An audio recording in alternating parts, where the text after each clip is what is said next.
قوم عاد دنیا کی تاریخ کی ایک طاقتور قوم گزری ہے۔ یہ لوگ بہت ہی لمبے قد و قامت کے تھے۔ اپنی طاقت کے بلبوتے سے یہ لوگ بہت جلد پورے یمن پر قابض ہو گئے۔ ان پر کئی بادشاہوں نے حکومت کی، مگر 2 بادشاہ ایسے آئے جن کی حکومت عظیم اور جاؤ جلال والی تھی۔ ان میں سے ایک کا نام شدید تھا اور دوسرے کا نام شداد تھا۔ یہ دونوں بھائی تھے اور انہوں نے اپنے زمانے میں بے شمار لشکروں خزانے جمع کیے تھے۔ یہ دونوں بھائی ارم بن سام بن نوح کی اولاد میں سے تھے۔ ان کی کل حکومت عمان، یمن، عدن اور شمالی عرب کے علاقوں پر تھی۔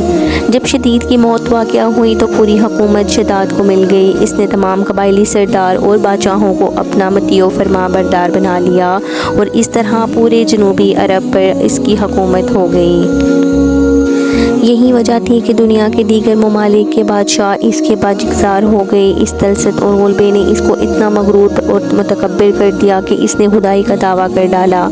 اس وقت کے علماء اور پیغمبروں کے پیروکار نے اسے سمجھایا اور عذاب الہی سے ڈرایا، مگر وہ کہنے لگا، میرے پاس اب دولت، حکومت سب کچھ ہے، اب خدا کی عبادت کی ضرورت نہیں اور میں اب کسی کی اطاعت نہیں کروں گا۔ شداد نے حضرت ہود علیہ السلام کی زبان سے سن رکھا تھا کہ جنت کیسی ہوگی اور اس کی نعمتیں اور خوبصورتی کا کیا عالم ہوگا، اس لیے اس نے زمین پر جنت کی تعمیر کا ارادہ کیا۔ وہ کہتا تھا، مجھے اس جنت کی ضرورت نہیں جو خدا نے بنائی ہے، ایسی جنت تو میں خود دنیا میں ہی بناؤں گا۔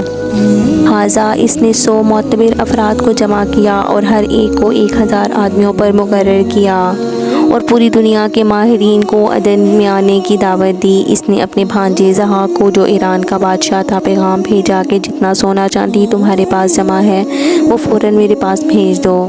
ضحاک نے ایسا ہی کیا۔ اس نے تمام حکمرانوں اور سرداروں کو یہ حکم دیا کہ سونے چاندی کے کانوں سے اینٹیں بنوا کر بھیجیں اور کوہ عدن کے متصل ایک مربع شہر جو 10 کوس چوڑا اور 10 کوس لمبا ہو بنانے کا حکم دیا۔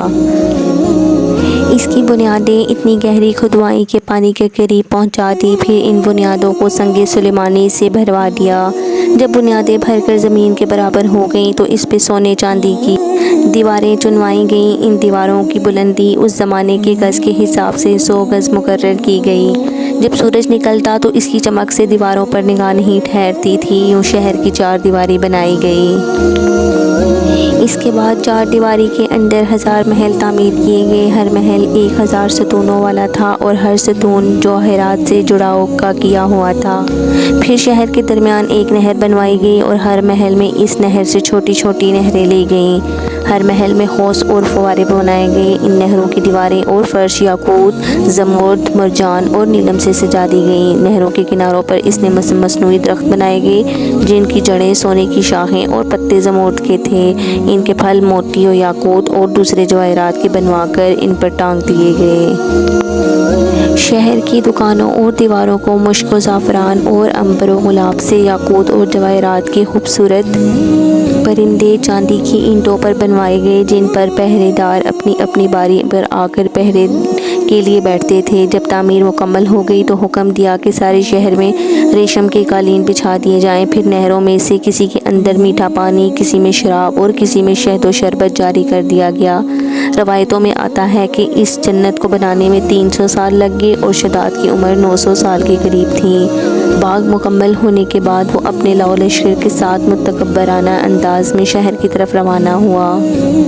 جب قریب پہنچا تو تمام شہر والے اس کے استقبال کے لیے شہر کے دروازے کے باہر آ گئے اور اس پر زور و جواہرات نچھاور کرنے لگے۔